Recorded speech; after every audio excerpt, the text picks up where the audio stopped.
নমস্কার সকলকে, আমার চ্যানেলে আপনাদের স্বাগত জানাই। আজ আমি বানাবো ইলিশ ভাপা। সেই জন্য আমি এখানে কতগুলো ইলিশ মাছের পিস নিয়েছি, আর নিয়েছি নারকেল কোড়া, আর নিয়েছি এখানে সর্ষে পোস্ত বাটা।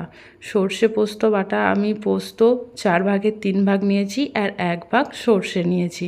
আমি এখানে কালো সর্ষেটা ব্যবহার করেছি, আপনারা চাইলে হলুদ সর্ষেটাও ব্যবহার করতে পারেন।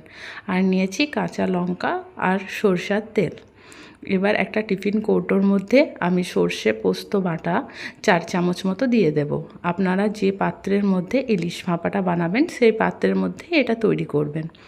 আর দিয়ে দিচ্ছি যে নারকেলটা কুড়ে আমি রেখে দিয়েছিলাম সেটা, আর দেব 1.5 চামচ মতো হলুদ গুঁড়ো, স্বাদ অনুসারে লবণ, আর দিচ্ছি এখানে সরিষার তেল। এবার সব কিছুকে ভালো করে মিশিয়ে নেব। আর গ্রেভিটা আর একটু করার জন্য আমি অল্প অল্প করে এর মধ্যে জল দিচ্ছি আর ভালোভাবে মিশিয়ে নিচ্ছি।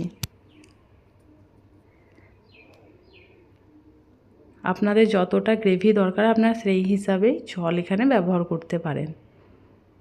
এবার এক এক করে ইলিশ মাছগুলো নিয়ে ভালোভাবে এর মধ্যে মিশিয়ে নেব, যাতে সব মশলা ইলিশ মাছের মধ্যে ভালোভাবে ঢুকে যায়। এরকমভাবে ভালোভাবে মিশিয়ে নিতে হবে। তারপর একটা কাঁচা লঙ্কা চেরা আর ওপর থেকে সর্ষের তেল দিয়ে টিফিন কৌটোর ঢাকনাটা বন্ধ করে দেব।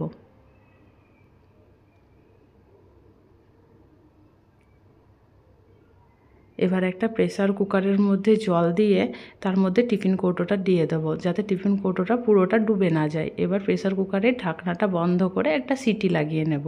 তারপর ঠান্ডা করে এই যে খুলে দেখাচ্ছি আপনাদেরকে, ঠান্ডা হয়ে গেলেই খুলবেন। তারপরে দেখুন মাছটা কত সুন্দর হয়েছে। এইভাবে একবার ইলিশ ভাপা বাড়িতে বানিয়ে দেখুন, আশা করি আপনাদের সকলের খুব পছন্দ হবে। আর আমার চ্যানেলটিকে সাবস্ক্রাইব করুন, ফেসবুক থেকে দেখলে ফলো করুন। Thank you.